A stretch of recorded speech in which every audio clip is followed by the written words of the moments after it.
this will go live then over Yep, here. so Is you the, should be, yep. I can go right down to. Because I don't think they did it before. Meeting? Go to features. Oh. What is going on? Oh, it might have taken me to the last one. Only about 5.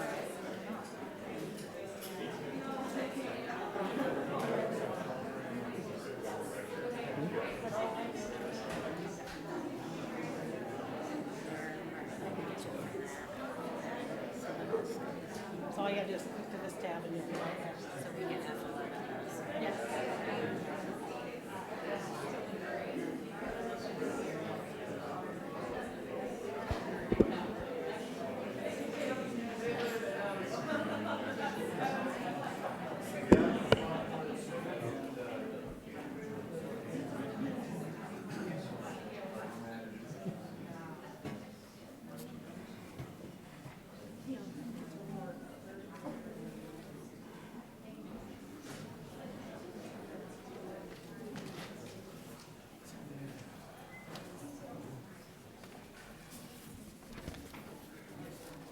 All right, good evening, everyone.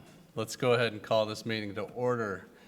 I'd like to welcome everyone that's here tonight and those that are watching at a later time. I'd like to introduce the folks that are up here at the table with me. All the way at the end there is it Deputy Superintendent? Is that the title now? Chase Ramey. And then we have Directors Dromi Etsy, Janet Godwin, and to my left, Vice President Ruthina Malone, Director Charlie Eastham, and Recording Secretary Kim Colvin, and I believe Director Lisa Williams is on the phone as well. The public is reminded that if they wish to speak, they need to complete a speaker form found at the table in the lobby and turn it in to Kim at the end there, and she'll get it down to me. During community comment, persons may speak to the board about topics relevant to the district. All community comment directed at non-agenda items and agenda items shall take place at the beginning of the meeting during the community comment section of the agenda. Before we get to that, I'd like to read a statement. The board and the leadership team would like to be clear that we support all of our diversity, equity, and inclusion efforts. We are anchored in our diversity, equity, and inclusion plan and have committed to several actions this year to achieve those goals. Soon, we will be developing new action steps to move our district along this path. We are proud of the work we are leading and committed to in this area. We do not support, condone, or accept the speech of prior community commenters. Hate has no place in our district, and we will continue to work for a better future for our students. The events during the July 13th meeting alarmed and offended members of the community. People have a right to express opinions in the public comment portion of the board meeting, but hate, whether verbal or nonverbal, will not be tolerated. It is directly contrary to our district policies. It is disruptive and destructive of policies and actions to which the district is deeply committed. It intentionally demeans and threatens members of the school community, students, parents, teachers, support staff, administration, and board members. Because we have a substantial number of visitors here tonight, the board would like to remind everyone that they are here as visitors to school premises, and part of policy 903.4 states that the board expects students, employees, and visitors will treat each other with respect, engage in responsible behavior, exercise self-discipline, and model fairness, equity, and respect. So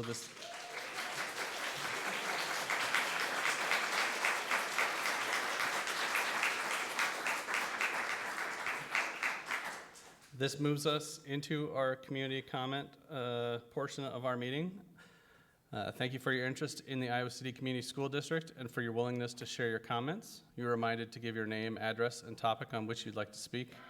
During community comment, persons may speak to the board about topics relevant to the district.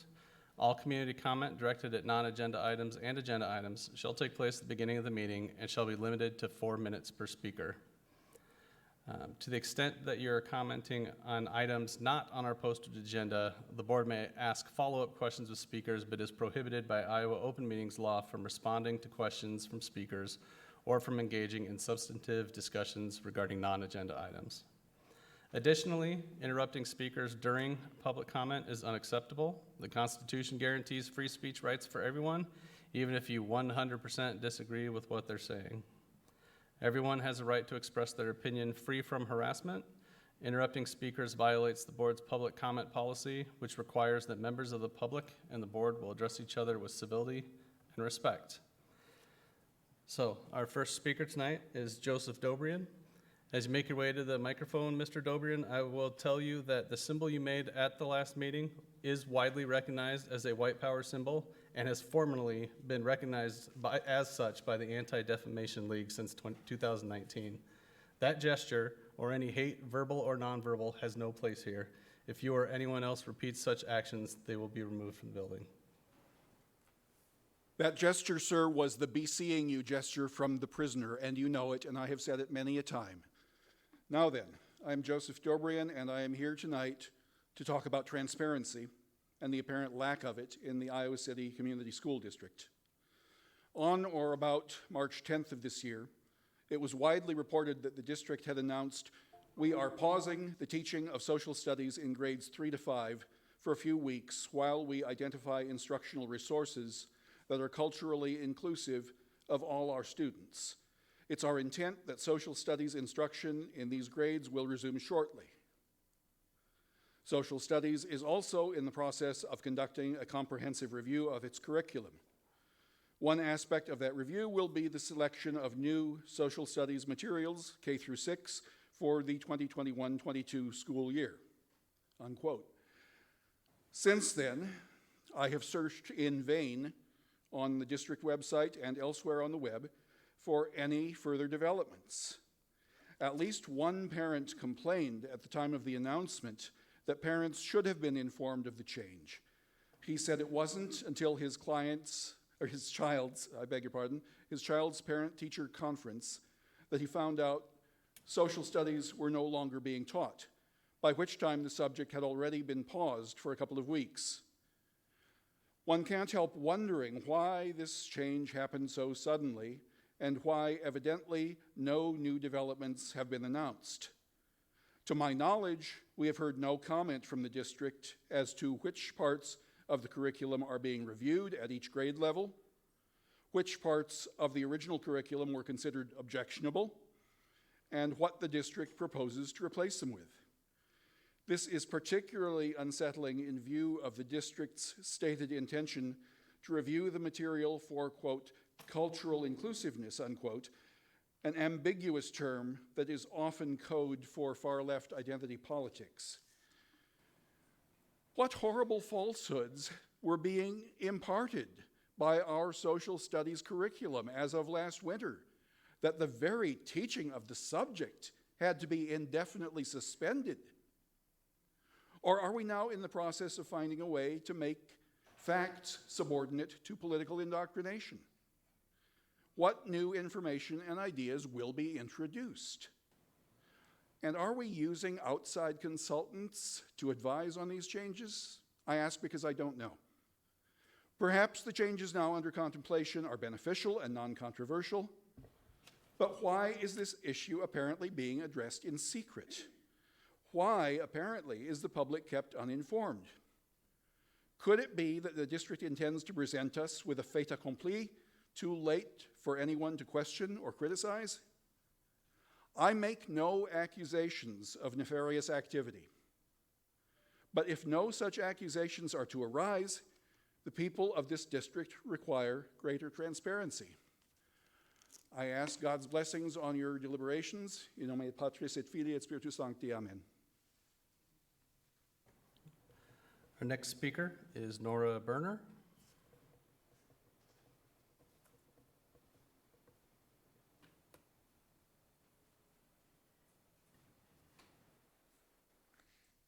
Good evening, Nora Berner, 911 Fairchild Street. Thank you for the opportunity to address you all this evening. I'm grateful for all the work you do. I'm a parent of 3 current students in the ICC-SD and a future kindergartner. I also serve at Beloved Community Initiative, a racial justice ministry here in Iowa City, and I am part of the Johnson County Interfaith Coalition.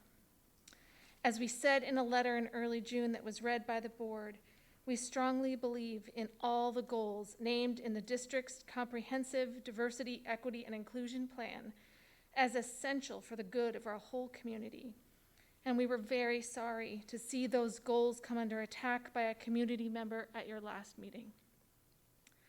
Several of us are here tonight to show you our support as you continue to work towards a more equitable district and as you live into any challenges you may face because of HF 802, and from citizens who want to deny the existence of systemic racism. We value an honest education about race in this country, and we truly believe that having honest and courageous conversations about systemic racism, as well as directly addressing the harm that systemic racism has caused to people of color, will help us achieve the promise of racial equity, which will benefit us all, strengthen our neighborhoods, our city, and our state. As a parent and a community member, I'm glad to hear that the ICCSD continues to be committed to its diversity, equity, and inclusion plan. And as these attacks against discussing race continue and escalate in our state, please know you have many, many people in this community who support you and will continue to. And we will do our own work of learning about systemic racism in our neighborhoods, classrooms, and workplaces. Thank you. Thank you.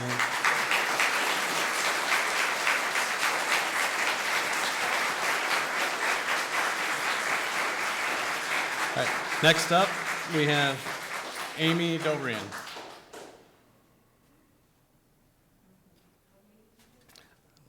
There's a lot of clapping. Amy Dobrian, please.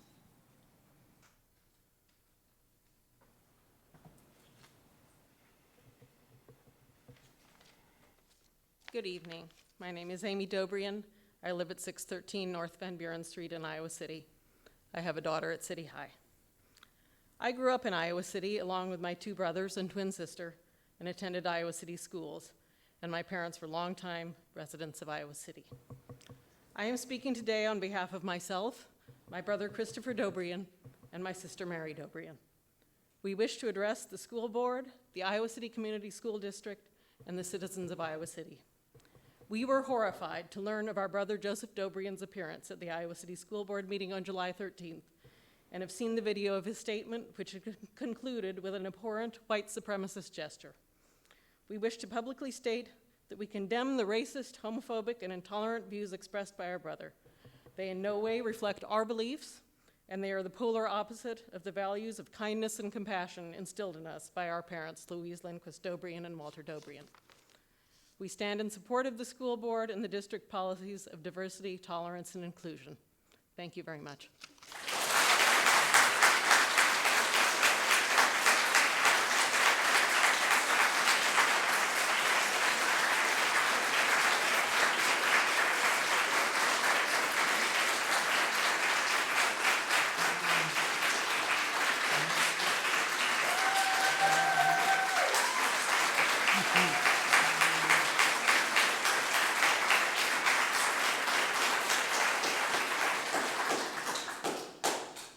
Next up, and I apologize, I'm having a hard time reading it. It's either, is it Steve Roach or Reach? I can't quite read it. Sorry. Roach.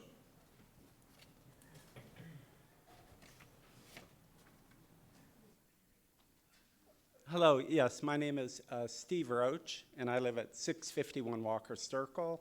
I have one child that is in the high school at this point and one that just graduated. So, and I wanted to speak because we've kind of, I'm white, I have a lot of white ancestors, but I'm also a member of the Shawnee tribe. And as one of the very few Native students, my kids are some of the very few Native students in the district.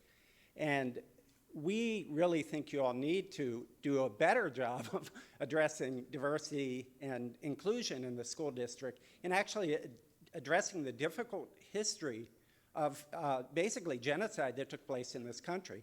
And it's not that we want to indoctrinate anyone, we just need to be truthful about what happened here so we can understand what's happening now. And I've been terrified with what the State House is doing that you all will get frightened by that and not move forward. And I volunteered to work on the Social Studies Review Committee, and we came up with some good ideas. I actually wish that the ideas would have been stronger, because I think we really need to be clear about making sure that the students are trained to think critically and address really difficult topics, the enslavement of people and the genocide of Native Americans. So I'm here to support you all moving forward with diversity efforts. This is not indoctrination. It's actually, we need much more critical thinking taught in the social studies agenda, not trying to make it some type of simplified thing that doesn't make anyone uncomfortable. And at the same time, when you deny the horrors of enslavement of people, or you deny the horrors of genocide, you're basically harming indigenous people or black people, because they know the truth about these things. So when they're kind of minimized, it actually makes it very hard for students to pay attention. So as I said, I hope you all move forward. I hope you take the recommendations of the Social Studies Curriculum Study Group and move forward with those. And the final thing I would like to say is, the city has adopted Indigenous Peoples Day as a holiday. And it would be really nice if somehow that was actually reflected in what happens in the schools, that we acknowledge these things. And I think there's other points. And that's just one day that we would ask that you would acknowledge, something about the history of indigenous people and in this country. It would be great if, everyone that came out of the Iowa City High School or school district understood, what does Black Hawk War have to do with this state? What are the treaties? Who are the tribes? Who lived here before the settlers moved in? And also understanding that early in the state of Iowa, we had covenants. If you were a black person, a freed black person that wanted to move in the state, you had to pay $500 bond, which basically there are reasons that our state has a lack of diversity. And we need to understand that, and that people coming out of the high school should understand these things. Thank you. Good Steve.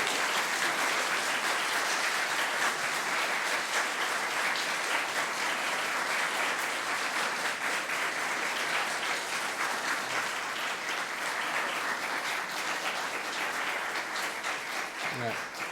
Thank you. Next up, we have Brooke Easton.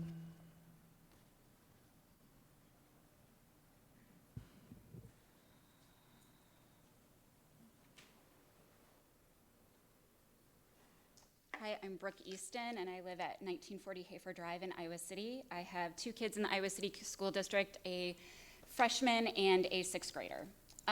Today, the CDC announced that everyone in K through 12 schools wear a mask regardless of their vaccination status. We are in a quandary with the obstacles created by a mandatory mask ban from our governor. However, that shouldn't inhibit our ability to continue to care for our most vulnerable, our children. I'm an Iowa City resident with two boys, like I said. One just turned 11 in May, and I have a freshman who turned 14 in April. Both my sons have IEPs and haven't stepped inside a school in over a year and a half. Online school was challenging with our IEPs, but we plowed through, knowing that with a vaccine and safety measures like masking, we would hopefully be able to attend school in person in the fall in 2021. One of my children is vaccinated, the other can't yet, and now masks are a thing of the past. I urge the board to think outside the box and find ways to keep our children safe while working within the confines of a mask ban. Distancing, ventilation, possible mask opt-in rooms like College Community is doing. I also would like to see having teachers and faculty modeling good masking behavior, possible incentives for masking, daily temp checks, take-home tests, lunches at desks, strict illness guidelines to make sure that when we enter flu season, that we are not mixing flu with COVID and creating a huge disaster within our schools. Now is not the time to let our guard down, especially when our kids are most vulnerable. It's time to get kids back in the classroom, but I also want to ensure that that is done safely. I urge you to be proactive instead of reactive. We saw the numbers surge last year when university students returned. With breakthroughs in vaccinated adults, this can and will happen again. The PEDS unit in the Des Moines Hospital is already full. Our children can get sick and they will suffer. My son got the flu 2 years ago. He was out of school for 7 days with the flu. That flu took out 100 kids out of his class. That's just the flu. And now we're going to see flu and COVID at the same time. Over the past year, I have sat and listened to people talk about advocating for child's mental health. And I am telling you, my son's anxiety about going back to school in the fall, knowing that masks are a thing of the past, is exponential. He's terrified. He literally told me the other day, he said, "Mom, I can't get vaccinated." And he's like, "They left me behind." Please do not leave our 12-year-olds and under behind. We are less than 30 days out from the new school year. I implore you to please make a statement, please set guidelines, and please let the parents who are in all these mom Facebook groups worrying about the fall with their children, give them some hope and give them some guidance on what the school year is going to look like. We really want our children back in school, but we also want it done safely. Thank you.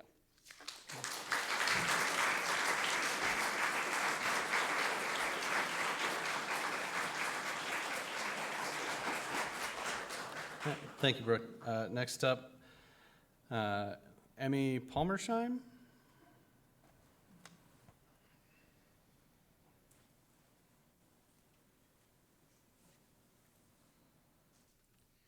Hi, my name is Emmy Lane Palmersheim. I live at 232 East Bloomington Street, and I am currently an undergraduate student at the University of Iowa studying English education and education studies and human relations. I'd like to thank the district for the statement they made at the beginning of this meeting. However, next time I would like to implore that the board state plainly that they agree that Black Lives Matter. I would also like to implore the board to look at board meeting policy moving forward so that the board can intervene to proactively condemn white supremacy instead of having to make reactionary guidelines, have lots of people come out, whatever. I would like to say that the act of educating people, the institution of education, is an inherently political act. How we teach and to who we teach and what we teach them has always been directly related to what kind of people we want to see as members of our society. Who and what we teach has also always been a reflection of what the monolithic society thinks of other people, which since the colonization of America has been straight cis white men. The process, indoctrination is a word that's come up a lot, which I Googled it. The definition is the process of teaching a person or group to accept a set of beliefs uncritically. Educators are not asking students to be uncritical. In fact, they're asking them to do the opposite, to be vigilant, discerning, and most of all, informed and educated. The social and emotional learning and well-being of marginalized students, particularly students of color, is essential for students to learn anything else. Students cannot learn when they do not feel safe, and being emotionally safe in their school setting counts. I would also like to say that the board could implement guidelines for coming back in the fall for COVID. I understand that state law is making that a little bit difficult right now, but I think this is a tangible way that the board can put some money where their mouth is in terms of equity work, because we all know that COVID is disproportionately affecting certain people. Certain people don't get access to the same kind of medical care. That's all I've got to say. Black Lives Matter. Thank you.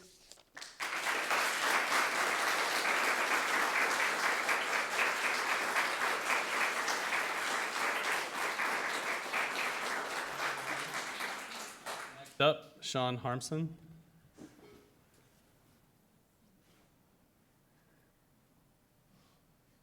Hello, Sean Harmson, 1420 Chamberlain Drive. I have two kids in the school district. One lives in high school, one's in junior high. People have said things far more eloquently than I can, but I just wanted to voice my support for the Inclusivity and Diversity Plan and for all of you that have created and support and continue to push that plan. In addition, also to give my thank you to what you've done over the past year, especially as we are dealing with new news about the COVID masking and recommendations from the CDC. This is back in our laps again. I realize that we're in a state where we have a governor who believes the CDC is not operating in reality when in fact she is very reality challenged, which is not meant to score points for a joke, but actually it's horrifying because we're stuck in that bind, and you guys are right at the tip of that spear, but I have faith that you will do the things you can do and push the boundaries to the utmost limit to keep our kids safe, just like you've done the past year. And when you get the inevitable pushback, I just want you to know that I'm one of the many people who are here to support you. So, thank you.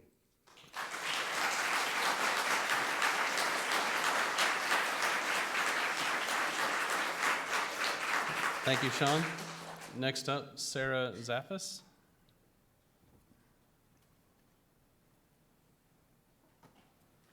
Hi. I guess thanks for having me, even though it was a public event, obviously.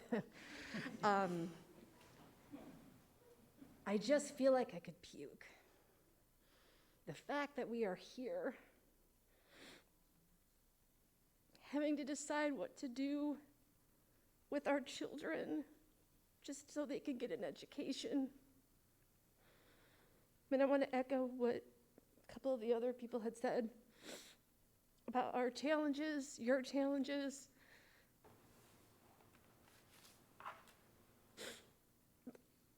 My family is very fortunate that even though my kids are under 12, we have the option of doing a virtual school, right? But I know that not everybody has that option, and nor should we even need that option to keep kids safe. So I know this is very challenging, but I just have to voice my support that what you guys do really does matter. And to please communicate with parents as soon as you can what you think your guidelines will be looking like for the fall.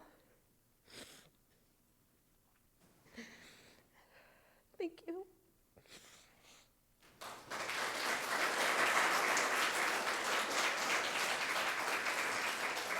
Sarah.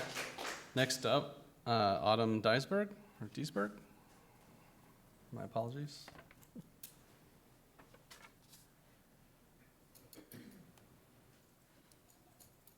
Diesberg, it's all good. Happens a lot. Autumn Diesberg. I am a University of Iowa student studying at home over the summer, but I lived at 406 South Gilbert Street.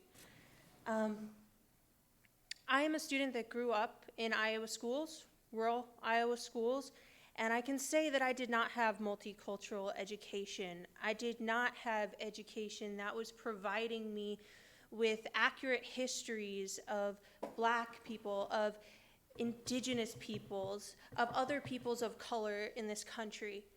And I so wish I had. Now at the University of Iowa, I've had the opportunity to learn so much more than I had the opportunity to in school. But as a student of an Iowa school growing up, all of our students should have that opportunity not only to see themselves, that should be a basic right that our children have. I don't have children myself, but I was one.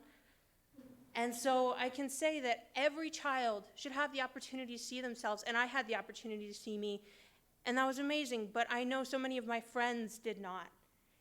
And everyone should, and it should be accurate. We should be taught to think critically from the time we are young, and it shouldn't be because one teacher had to push against an entire school district or had to do it on the lowdown. It should be something that we regulate within our schools because we care about each other and because we love each other in a community. And everyone ought to have the right to think critically and to have those tools and skills and knowledge from the time that they set foot in a school. There isn't equal access in the first place to college education. We can't leave it to universities who, as we know, with the state of Iowa, challenging critical race theory and other essential concepts to our schools. It's hard enough. This should be a daily part of what we do because we care about each other. Thank you.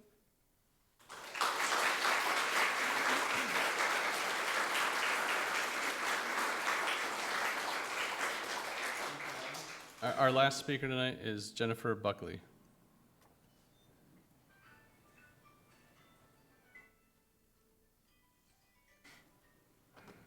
Good evening, and thank you very much to the board for the opportunity to speak. My name is Jen Buckley. I live at 192 Columbia Drive, and I am the parent of an Iowa City Schools 6th grader. Because of where I am in the list of speakers, I'll be endorsing points made by others, so I'll do it very quickly. Given 4 factors of concern, I ask the board to consider every legal means to strengthen the approach to COVID mitigation in our public schools. Given first the American Academy of Pediatrics' strong recommendation for universal masking in schools, regardless of vaccination status, given the CDC's revised guidance on masking handed down today, given the rising case numbers in all 50 states, including Iowa, driven by the more contagious Delta variant, which has documented worse outcomes for young people, and finally, given the documented worse health outcomes for Black and Latino children, especially, who are infected, I'd like to underscore that this is an equity issue, and the district's commitment to equity must include supporting the health of our students who have the least access very often to health care. And so I strongly, strongly encourage the district to, like again, as I said, pursue every legal means to strengthen masking and COVID mitigation in our schools. Thank you very much.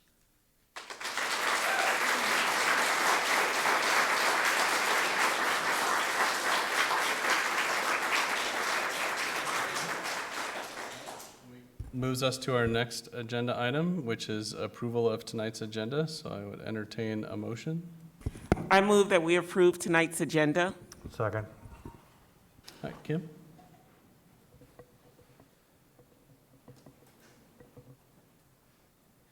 Online voting is open.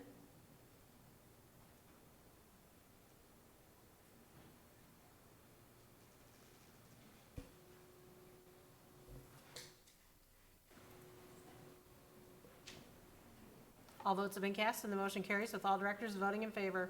All right, thanks, Kim. We move into the consent agenda. Were there any questions from directors regarding the bills?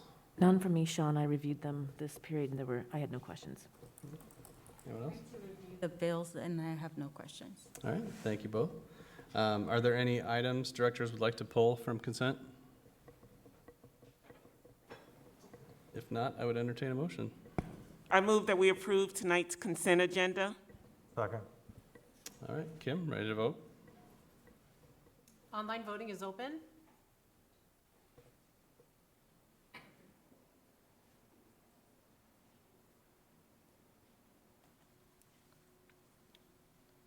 All votes have been cast and the motion carries with all directors voting in favor. All right, thank you. That moves us to our next agenda item, which is a public hearing for a utility easement. Director Malone. Now is the time and place for the public hearing on the district's proposed grant of an underground electric utility easement at Penn Elementary with legal descriptions provided in the attached documentation to the Interstate Power and Light Company and Quest Corporation. Notice of the public hearing was published in the Iowa City Press Citizen on July 15, 2021. Are there any questions from the board? Are there any questions from the public? All right, we can close the public hearing. Thank you, Director Malone.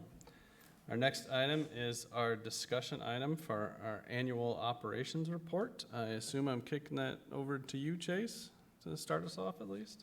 You are, and good evening. We're pleased for this report. I'm actually going to move to the podium to run us through that this evening.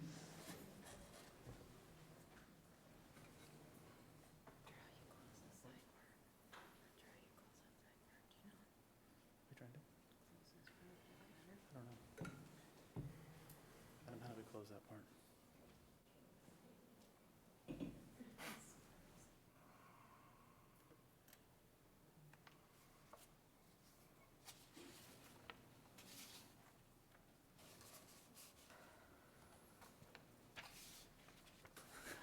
Real tough. Well, good evening. In tonight's agenda, you will see our annual ops report that we started giving last year. Rather than having our reports spread out over the course of the year, we've condensed them into one report. This is much like the teaching and learning directors do on an annual basis.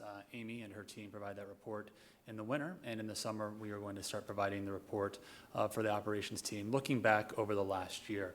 The report is filled with a lot of details about the work that takes place throughout the departments over the course of a school year. But tonight, we're going to tell a little bit of a different story and try to highlight some of the great things that our operations team has done over the last year as we've gone through this pandemic year and this different year of school, as the different teams and the many hundreds of people that work in those units have done to support teaching and learning that goes on. And so we're going to throw a lot of numbers at you.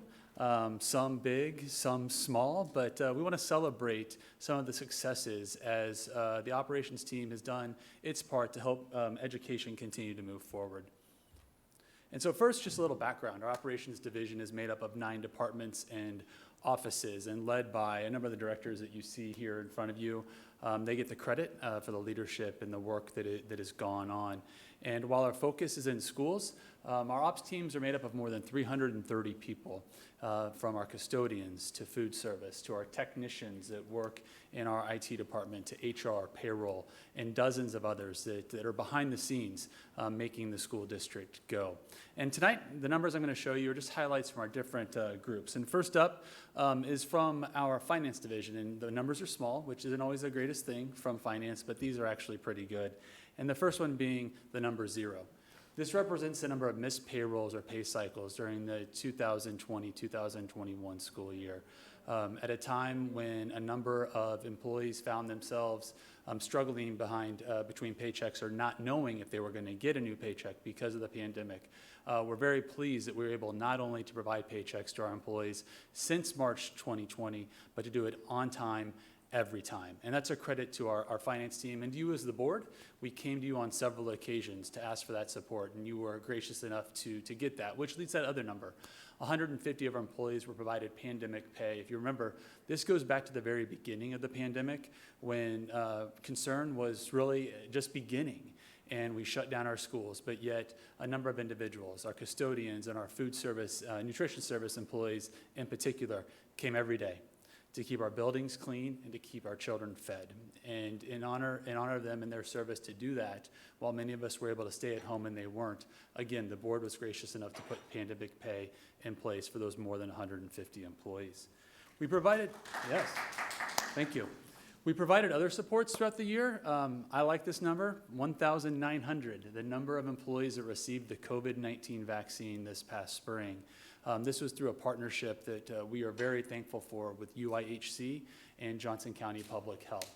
With their collaboration, along with HR and several others inside the organization, namely Kate Callahan, Jess Jimerson, and Kristen Peterson. This was a fantastic opportunity over the course of about 2 months where we operated clinics through the university on a weekly basis. And we put it out there, and a credit goes to our employees. Nobody shied away. They said, yes, we want this because we know it's good for our kids. And at the end of those 2 months, almost 90% of our employees had received the vaccine, something we're very proud of in the work that was done. And along with that, the name of the game this past year has been flexibility. To ensure that the learning could continue, we needed to provide flexible opportunities for our employees to do that. That's another spot where our HR team stepped up, with over 50 employees being provided formal COVID-19 work-related accommodations. And we say formal because part of our strategy over last year was to provide that flexibility for our department heads, our principals, to figure out configurations to our employees that help them ensure that the learning could continue while protecting the health and safety of their employees. And so we had informal strategies available as well as the formal strategies available. And 50, while it might seem low, is rather high compared to a normal year in terms of employee accommodations and made possible by the work of our Human Resources Department. Equity and employee relations, we also had some new things that came out of the pandemic. And we've talked about this a couple of times, and if you don't stop me, I will talk about this every meeting because I am so excited about the work we're doing with Grow Your Own. And it really came to fruition, and we took it from concept into reality over the last several months as Grow Your Own began in earnest through our admin fellowship program. And in that first cohort, 14 employees are taking part in this first piece of our Grow Your Own project. And it is our first piece, not our last, as we believe this is a springboard to get those remaining cohorts up and off the ground in the next 12 to 18 months. So we're very excited about, even though it was a challenging year, some of the new things that we were able to bring to light and start inside the organization. Technology and innovation. That should probably say 40,001 since Adam had to give me support just to get this presentation started. But over the course of the year, more than 40,000 support requests responded to over the course of the last year. And not only did that volume increase substantially, Adam and his team did it much more efficiently with 32% reduction in the average support ticket response. And so when our employees, our students, and our families needed that help the most, Adam and his team came through and not only answered those questions, but did it even more efficiently than we did in the past. There's lots of great things that have happened throughout all of our departments, and so I could speak at length about all of them, but Adam and I went back and forth about what to include tonight. And I think if you remember back to last summer, one of the things we talked about were devices and connectivity. And so the other thing I'd point out is that Adam's team helped spearhead the rollout of our one-to-one initiative that put over 14,500 devices in the hands of our students. Of course, it wasn't his team alone, help from our buildings and many others, but that became a reality last year. And along with that, they helped us provide connectivity for home internet with over 2,000 district students, which again, I think something that, as we know, learning was changing, that accessibility to learning also needed to change. And doing that, a big part of that was providing that connectivity at home, something again that we are very proud of doing. Now here's a slide with a whole lot of numbers, and they're small, but they add up to a lot. And this is really what our PPE production was last year, and a lot of passionate and well thought out comments tonight about what we did in terms of health and safety and what we need to continue to do as we move forward. And this gives you a little glimpse, a little snapshot on some of the supplies that we provided last year, from over 3,000 gallons of hand sanitizer to 128,000 pairs of disposable gloves to over 1 million disposable rags. The facilities team, while not only helping provide these supplies, did a lot of the work on the weekends and in the evening to help make sure that our buildings were as clean as possible for our students. But they weren't alone. Our students participated in terms of understanding the importance of wearing a mask, of observing social distancing. Our teachers stepped up in understanding the need to help keep those common spaces clean. And so while these supplies were provided by our physical plant, and Jeff and Dwayne and their team did a tremendous effort day and night helping keep our buildings clean, as well as keep FMP 1.0 on track, and as we transition to FMP 2.0 on track. This slide just, I think, really represents the amount of supplies and energy that had to go into some of the work over the last year. And I probably shouldn't say this, but this next number is probably my favorite, and one of the things that I think as a whole team we are most proud of, and that is we've served over 1,009,000 meals through our Grab and Go program over the last 15 months. I think that's just an incredible accomplishment from the operations side, and one that Allison Demery has done a fantastic job leading from our nutrition services. But really, it represents the work of the entire team, of our facilities team working to help make sure those spaces were available, from our IT and our HR teams ensuring that we had the technology pieces in place to communicate that, along with Kristen and the people there to help provide those meals, and also the funding to do that. Thankfully, the federal government saw the need for this, and so meals were free all of last year, which was a big benefit. And what is also great is that they've already announced that meals are free again this coming year. And so with more students being back in school, we probably won't serve another 1 million Grab and Go meals, but we will ensure that every child that needs a meal has one every single day so they can concentrate on learning. And then, of course, we're very proud that we want to support local, and so you see that over 26,000 pounds of local produce and yogurt served through students. And so even though it would have been easy for us to say, you know what, we just need to focus on one thing and stop doing some of these other things that we know are important, we didn't take that path. And so we wanted to make sure that we continued some of those other programs that were in place.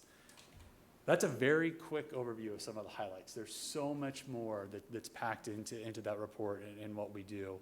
And we're happy to have that discussion and answer the questions that you have about that. But we really felt it was important to just highlight some of the great things that are going on, because there's always great things going on inside the classroom, but there's also tremendous work taking place behind the scenes to help that work move forward.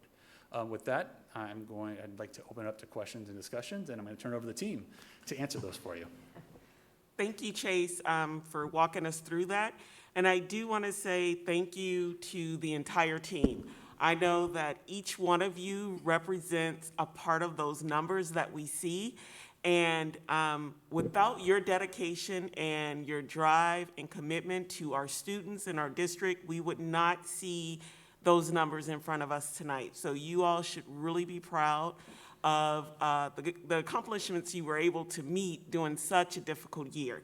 And I also wanted to highlight one of the favorite parts for me is also the nutrition services, because I know that if we have kids coming to us hungry or they're at home worrying about their meals, they're not able to focus in on what we're originally supposed to be providing as an education.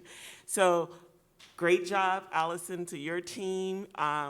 That really speaks a lot, because I know back in March when things shut down, I heard from families who were concerned that now they didn't budget for having their kids at home. So that really did mean a lot. But overall, I just really hope that you all take pride in the report and the numbers that we see tonight, because I know how hard last year was. So thank you.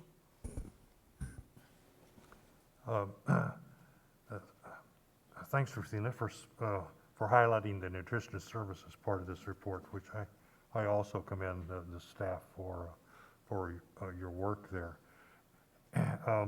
There's a couple of things I'd like to ask for a little bit more information about, although I would say that I actually tried to read the entire report, and I was impressed very much. Ruthina is absolutely right. It's the folks, that are sitting here in front of us that made all of this happen this year, and we owe you a debt of gratitude and thanks.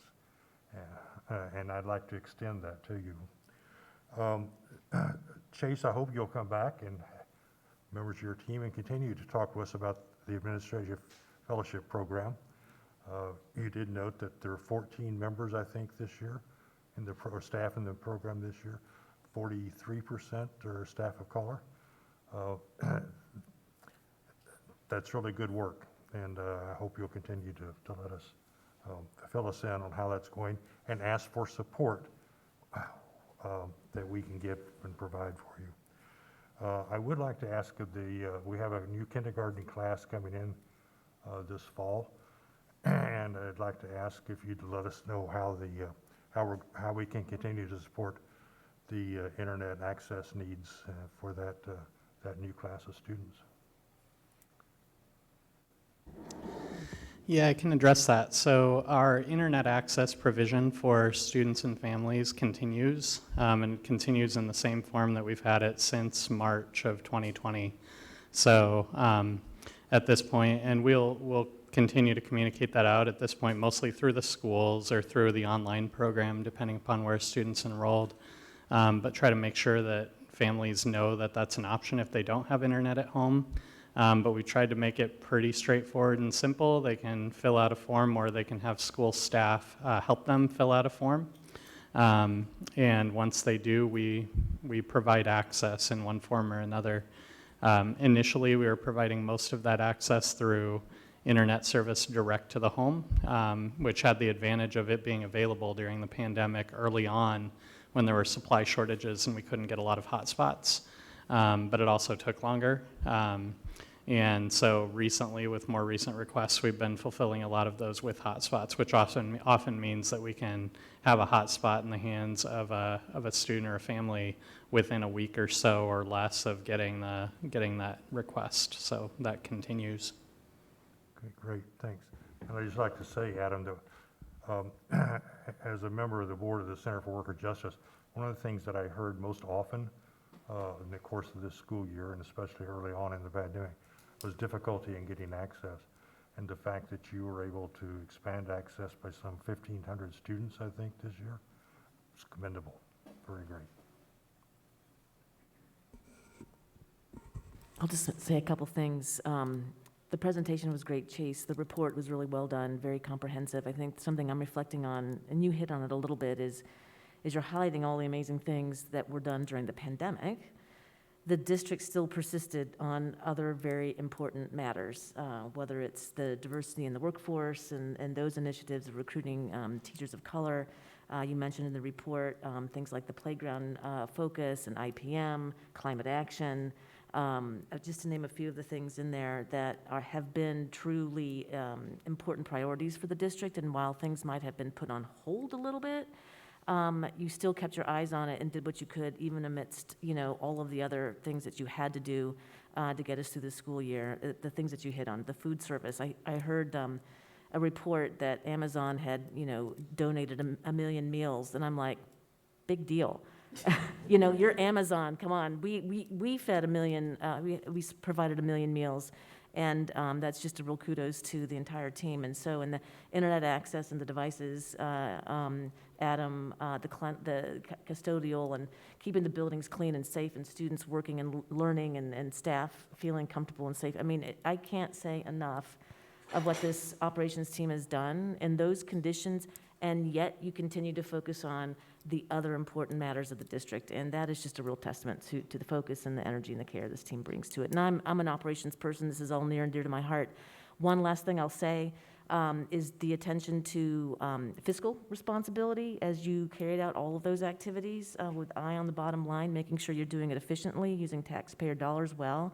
Again, something really, really important, and keeping sort of that longer sustainable play in mind too. So just very well done. Kudos to all of you, and thank you for all you've done this year. Well, I would just like to ask, and it doesn't have to be now unless you have a really good memory, the Grow Your Own and the admin fellowship thing, I think, is a very unique idea. When I first heard about it, I was trying to wrap my head around it, because I was like, that's an interesting thing, because I think a lot of times we don't give folks a chance to succeed, but also a chance to just try something different, and if it doesn't work, having a safe spot to land again, and so it's a scary thing for folks to kind of reach out, that fear of failure. So I think this is a nice safe space to do that in. But I'd like to celebrate it. I'd like to know, where they all at and who they all are. And like I said, you can do it now if you have it all by memory. But I know it was in our personnel agenda. I think it was our last meeting. It was in there. So we saw it. But I think very publicly, I think we need to kind of celebrate the work and who they are and what schools they're at and things like that. So now or later. But I'd like to see that. I'll preface this by saying I do know them, but how about rather than just us announcing them, why don't we invite them?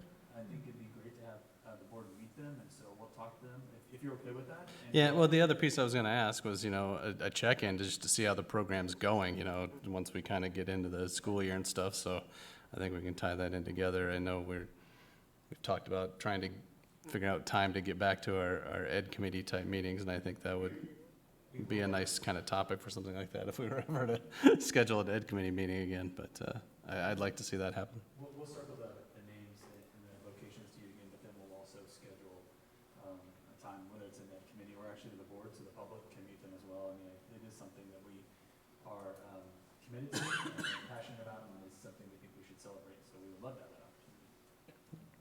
I like that. Any other questions, comments, directors? No, I also just want to say thank you for all the work that you've done. I know that last year, or the last academic year, was extremely challenging.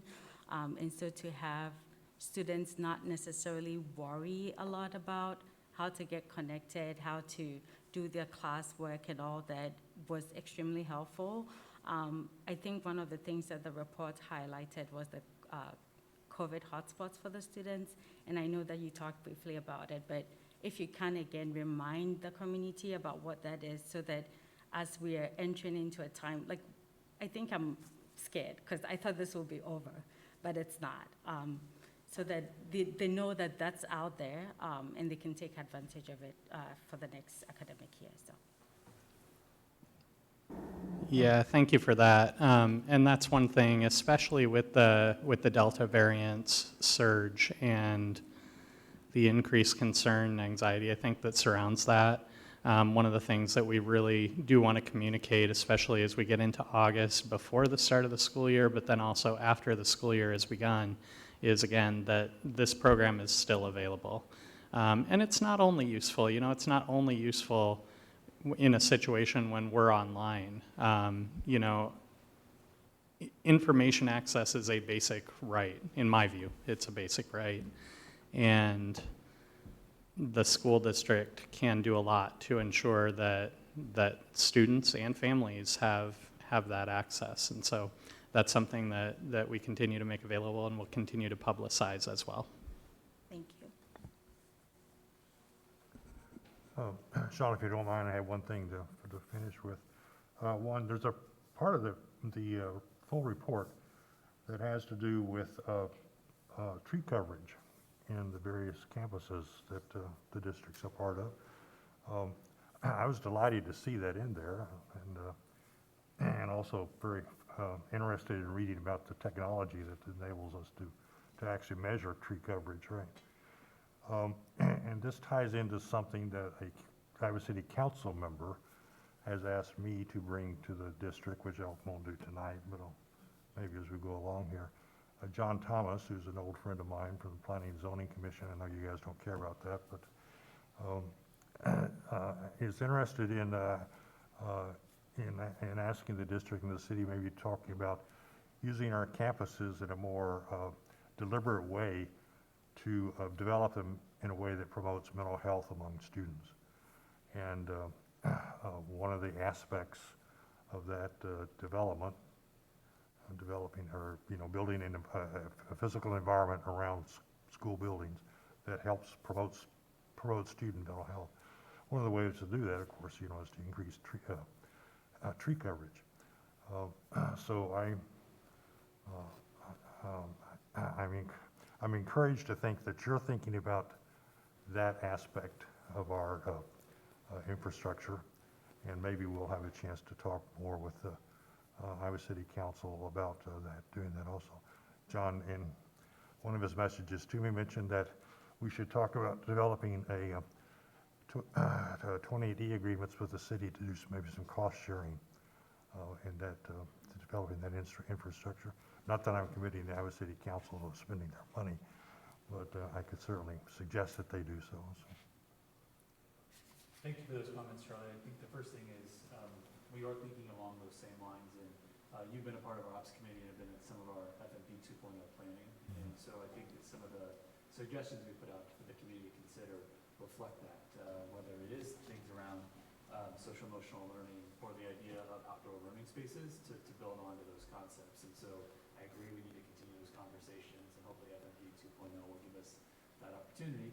You also gave me a nice segue to mention something I mentioned yet. Ben Graham is here. He's our grounds manager, and Ben does a tremendous job with everything outside. When I first got to the district back in 2012, we were outsourcing our grounds, and we made the decision to bring it back in. And after we did that a couple years later, Ben came to the scene, and I mean, it's just made a tremendous difference and brought life into the outside spaces in our on our campuses. And so Ben's led that work and been a tremendous asset for that. And the last thing I'd say before I know Sean wants to close is really, we've talked a lot about the ops, but over the last year, it's been a true team effort across the board. We were all ops people.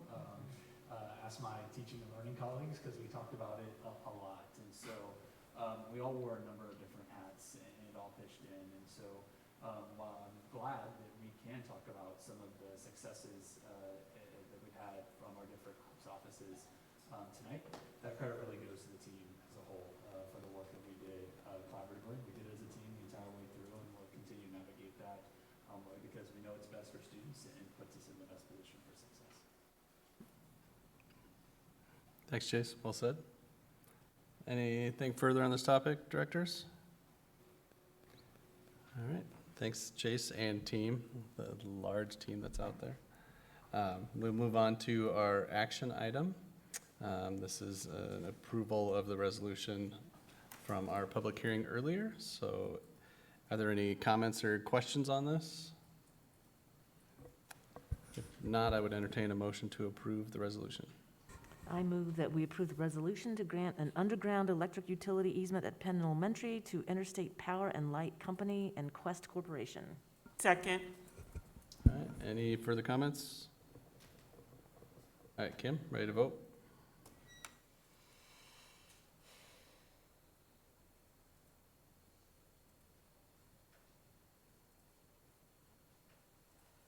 Online voting is open.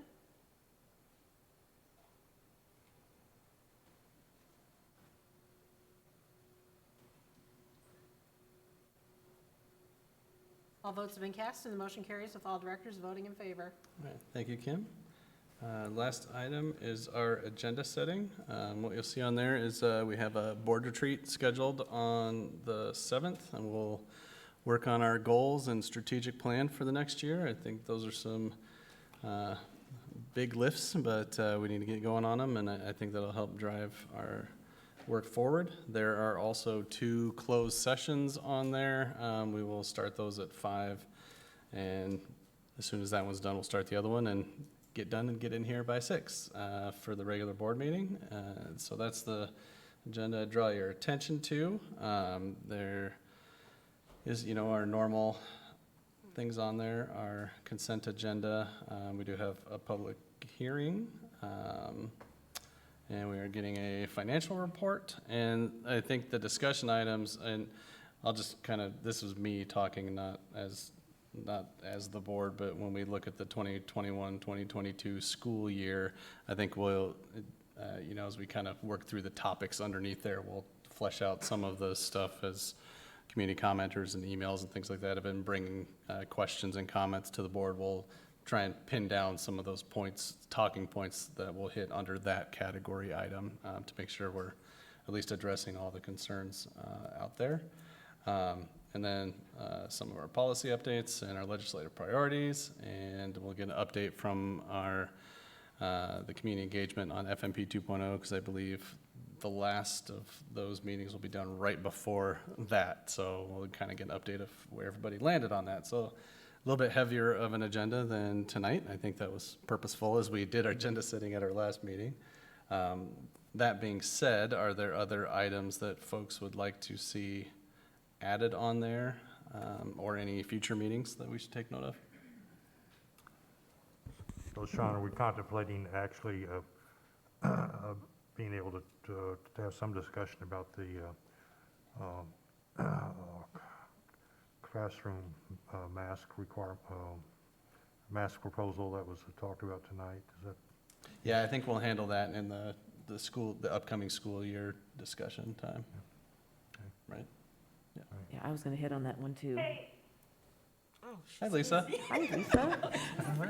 The ghost in the room. It's a little box.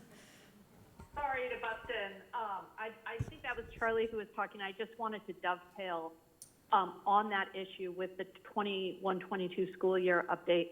I want to be very specific that I want to be sure that we're in a position to discuss mask-only classrooms as a discussion item under that subpoint.